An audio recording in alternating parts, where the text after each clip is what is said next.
It all started when it was June 1979. I was working at a candy factory of all places, and my cousin Mark Wright, Daddy Wright, came by with a big boombox, and I heard somebody rhyming over top of the music.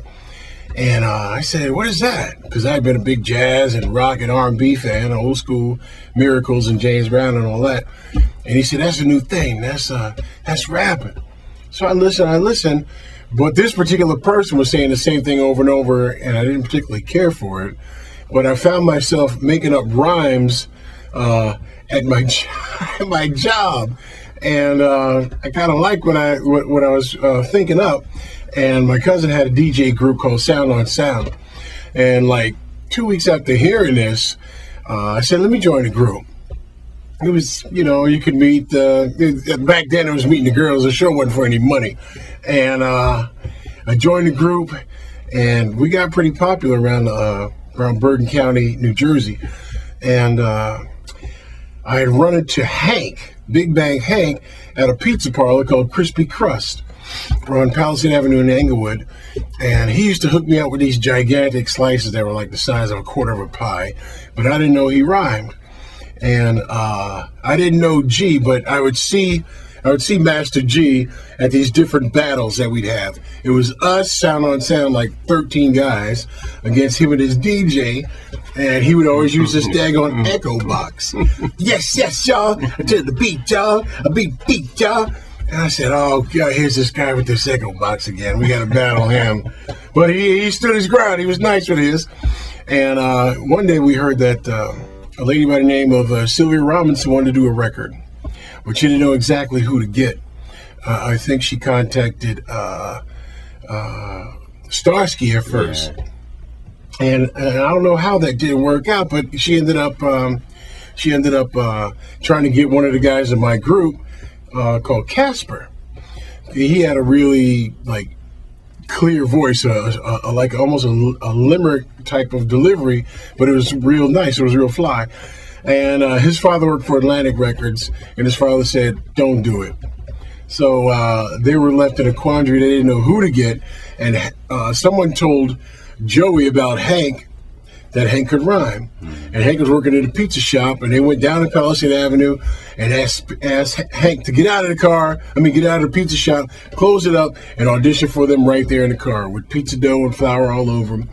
And Guy happened to be walking on Palisade Avenue that night, and a fellow named Mark Green, him and Guy are friends, heard this commotion and knocked on the window and said, yo, Hank is good, but my man is vicious. Listen to him. And Guy jumped in the car and he started rhyming. Well, they all went up to Miss Robinson's house, and I was already up there with my DJ, Ron the Mad Master Mixer. He had suggested the Good Times track because it was really hot that summer, and I was up there just hanging. And Hank and G were going back and forth, and I'm sitting there thinking, damn, come on, speak up. You can rhyme, say something. It was about 2 o'clock in the morning. Miss Robinson said, "Okay, that's it. I'm going to use both y'all instead of just one." And I said, "Miss Rob, I can rap." She was nice about it. She said, "Okay, let me hear what you got." I said, hip hop, the hip hop, you don't stop the rocket to the bang bang boogie, sit up, jump the boogie to the rhythm of the boogie beat. And she said, "What?" And I started talking about her dog, the books in the library. I started talking about the furniture, what we had in the library to eat that night. It was crazy. I was like off the dome, like sick. And she said, "Okay, now Hank, you say that part. G, you say that part." And we kept going back and forth for about a half an hour. And she said, that was a Friday night. She said, "What I'll do is I'm going to marry the three of you." Mm-hmm. That was the word, we. Her magic number is 3. Yeah, magic numbers. A lucky number. A lucky number is 3. Rapper's Delight is a 15-minute song. And it took us 17 minutes to record it. We only stopped one time. That's crazy, and nothing was written for Rappers Alike. That was written for Rappers Alike except the intro and maybe one of Guy's rhymes about the girl in the white sassoons. But I didn't want to just jump in the record like hey, hey, and all this. I wanted to introduce rap music to the world, even though it had been out, like a few months before, in fact, a few years before, but not big, not on wax like that, and.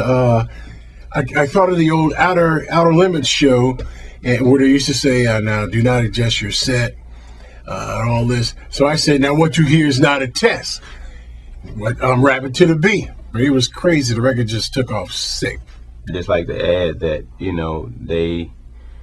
she when she had the idea that, she took it around to all the other record labels and told them about the idea, and they laughed in her face and said that, rapping on top of music would never work, and she was wasting her time and her money and her energy and her effort. But she defied them all. She put it out, and the rest is history. Now, hip-hop is a multi-billion-dollar industry, and hip-hop culture has become world culture, and it's no stopping it. It's definitely here to stay. It's not a fad where it's here today and gone tomorrow.